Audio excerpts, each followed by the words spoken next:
Sa panahon ng 1800s, panahon ng pananakop, pinamumunuan ng Britanya ang India, kinokontrol ng Espanya ang Pilipinas, at ang France, pinupuntirya ng France ang Vietnam. May 3 French na opisyal ang nag-uusapan sa isang French Royal Palace tungkol sa kolonisasyon. Ang Vietnam ay mayaman sa bigas, seda at mga ruta ng kalakalan. Kung kontrolado natin ito, kontrolado natin ang Asia. Ngunit, hindi madaling isuko ng mga Vietnamese ang kanilang lupain. Kung gayon, ay kukunin natin ito sa pamamagitan ng puwersa. Nilusob ng mga Pranses ang Vietnam, pinutol ang paglaban ng mga Vietnamese sa kanila. Noong 1887, idineklara nila ang Vietnam bilang bahagi ng French Indochina, kasama ang Laos at Cambodia. Sa isang mataong Vietnamese na merkado, biglang nagmarcha ang mga sundalong Pranses sa pangunguna ni Governor Louis. Mula sa araw na ito, ang Indochina ay pag-aari ng France. Susunod ka sa aming mga batas at sa aming mga paraan.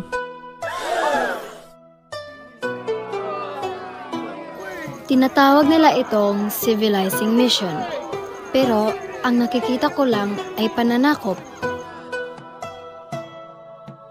Habang lumalakad si Bao patungo sa kanyang paaralan, may nakakita siyang magsasaka na mukhang pagod na pagod sa ilalim ng araw habang nanonood at nagbabantay ang isang French overseer. Magtrabaho ng gusto. Ang palay ay hindi mag-aani mismo. Isang matandang magsasaka ang nakita ni Bao na nagngangalang Tran ay bumagsak dahil sa pagod. Nagmamadaling tumulong si Bao sa kanya. Okay ka lang po ba? Ay alipin mga sarili sa ating lupain.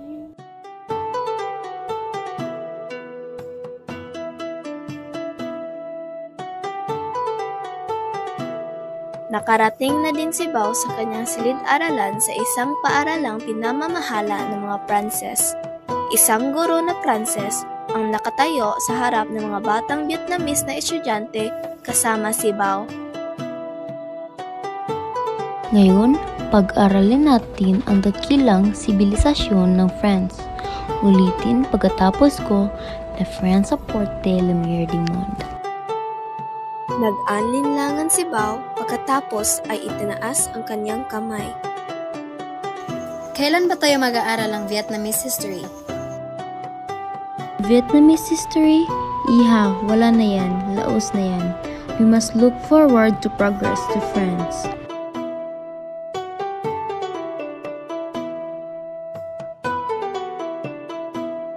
Uy, hindi mo ba naisip na binabaliwala ng mga Pranses ang kasaysayan ng Vietnam? Ang ating kasaysayan? Tama ka, pero huwag kang mag-uusap sa akin. Baka mapapagalitan tayo. Hoy, kayong dalawa, anong pinag-uusapan niyo dyan?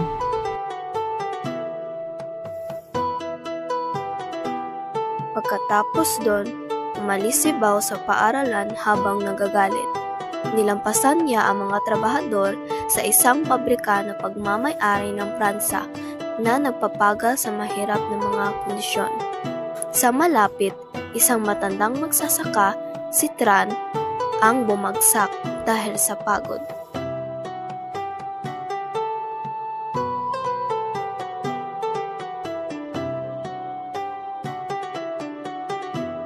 Nasabi nila ang tungkol sa pagunlad, ngunit tumingin ka sa paligid.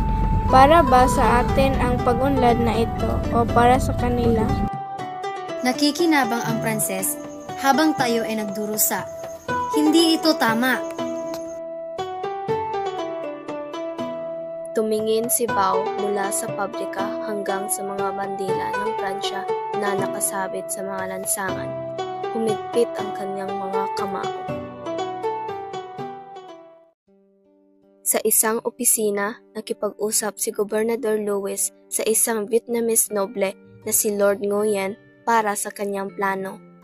Suportahan mo kami, Lord Nguyen, at sisiguraduhin naming mananatili ang kapangyarihan ng iyong pamilya. At kung tumanggi ako? Kung ganoon, ay isa pang pamilya ang papalit sa iyo.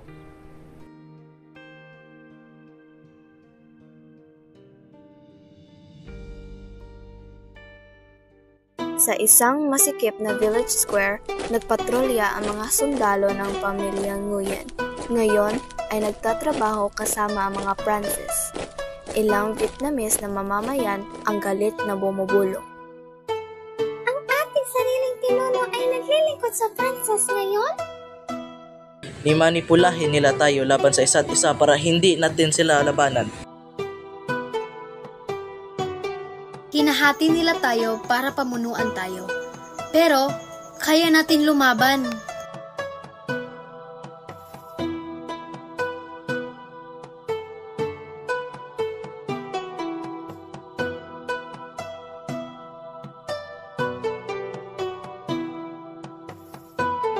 Si Bao, ngayon ay nakadamit bilang isang rebelde, ay nakikipag-usap sa kanyang mga kasama kabilang ang isang mabangis na babaeng kaibigan na si Lan. Malakas ang mga Francis, Bao. Paano natin sila lalabanan? Aatakihin natin sila kung saan hindi nila inaasahan. Sirain ang kanilang mga linya ng supply, palayain ang ating bayan.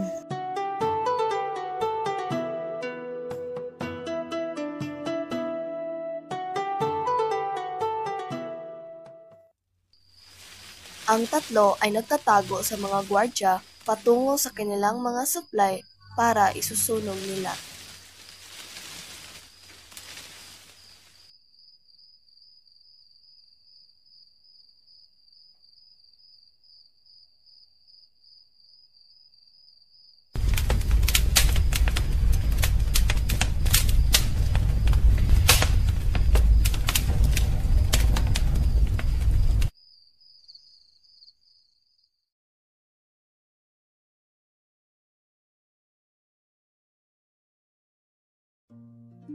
Nakita niya si Tran sa malapit na puno ng sugat. Agad siyang lumapit sa kanya. Maaari nilang sirain ang ating mga tahanan, ngunit hindi ang ating espiritu para lumaban. Hinawakan ni Bao ang kamay ni Tran habang siya ay humihinga. Biglang may isang bata ang lumapit kay Tran at Bao. Makakalaya ba tayo? Hindi pa tapos ang laban, pero isang araw, babangon ang Vietnam. Sa kabila ng paglaban, matagal na panahon ang lumipas bago nakamit ng mga Vietnamese ang kanilang kalayaan. Ang kolonyalismo ay nagdulot ng malaking pagbabago sa kanilang kultura at lipunan. Natalo ng mga Vietnamese ang mga Frances, ngunit ang mga sugat ng kolonyalismo ay nananatili pa rin